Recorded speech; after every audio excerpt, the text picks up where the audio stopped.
ఇక bulletin update చూస్తే తెలంగాణకు రావాల్సిన ప్రాజెక్టులు నిధుల కోసం బీఆర్ఎస్ ఎంపీ అభ్యర్థులను గెలిపించుకోవాల్సిన అవసరం ఉందని ఖమ్మం బీఆర్ఎస్ ఎంపీ అభ్యర్థి నామా నాగేశ్వరరావు అన్నారు. ఖమ్మం నగరంలోని లకరం ట్యాంక్ బండ్ వద్ద నామా ఎన్నికల ప్రచారాన్ని నిర్వహించారు. వాకింగ్ చేస్తున్న ప్రజలను కలిసి ఓటును అభ్యర్థించారు. ప్రచారంలో ప్రజల నుంచి మంచి స్పందన వస్తుందని నామా అన్నారు. 4 నెలల కాంగ్రెస్ పాలనలో ప్రజలు అష్టకష్టాలు పడుతున్నారని చెప్పారు. కాంగ్రెస్ పార్టీ ఇచ్చిన హామీలను నమ్మి మోసపోయామని ప్రజలు గమనించారని తెలిపారు.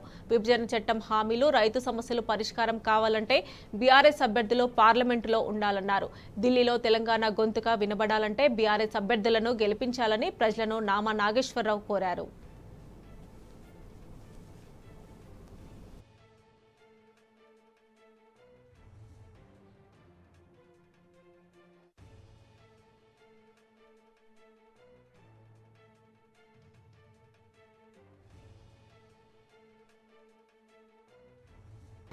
ప్రజలు మొన్న కేసీఆర్ గారిని మా ప్రభుత్వం ఓడిపోయిన తర్వాత ఈ 4 నెలలనే విపరీతమైన కష్టాలు ఎదుర్కొన్నామని చెప్పేసి ప్రజలే చెప్తున్నారు. ఇక్కడ నేను దిగంగానే ముందు ఇక్కడ వాకర్స్ అసోసియేషన్ నుంచి 5-6 కలిసి ముందు అన్నది ఏంటంటే ఈ బండ్లో నీళ్ళన్నీ కూడా తగ్గిపోయినాయండి. ఇంతకుముందు ఈ ట్యాంక్ బండ్ మొత్తం కూడా ఫుల్గా ఉండేది, నీళ్లు నింపండి అని నాకు చెప్తున్నారు. అంటే తప్పకుండా కూడా ఈ ప్రభుత్వం దృష్టికి తీసుకొస్తుందని చెప్పిన ఇవాళ కనుక చూస్తే ఎప్పుడూ లేని విధంగా తాగునీరుకి ఇబ్బంది ఉంది, సాగునీరుకి ఇబ్బంది ఉంది. ఇప్పటికే చాలా పంటలు ఎండిపోయి పంట నష్టం కూడా పెద్ద ఎత్తున జరిగింది. ముఖ్యంగా చూసినట్టయితే ఖమ్మానికి వచ్చినప్పుడు చూస్తే ఖమ్మంలో బ్రహ్మాండమైన అభివృద్ధి చేసినాం. ఇప్పుడే కనుక చూస్తే మనం ఏ ప్లేసులను అయితే నిలబడ్డామో ఆ ప్లేసు ఇంతకుముందు మురికి కూపంగా ఉండేది, అటువంటిది బ్రహ్మాండమైన అభివృద్ధి చేసినాం.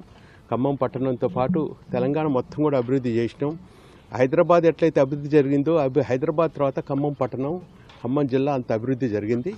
ఏదేమైనా నేను ప్రజల్ని కోరుకునేది ఒకటే, మీరు పోయినసారి మరి కొన్ని వివిధ కారణాల వల్ల, అందులో ముఖ్యంగా ఈ కాంగ్రెస్ ప్రభుత్వం ఇచ్చినటువంటి హామీలు 6 గ్యారంటీలు 420 హామీల వల్ల ప్రజలు వాటిని నమ్మటం ఇప్పటికే ప్రజలు గమనించారు. ఎట్టి పరిస్థితుల్లో కూడా ఈసారి బీఆర్ఎస్ పార్లమెంట్ అభ్యర్థుల్ని గెలిపించడానికి వాళ్ళు సహకరిస్తారని గట్టి నమ్మకం నాకుంది.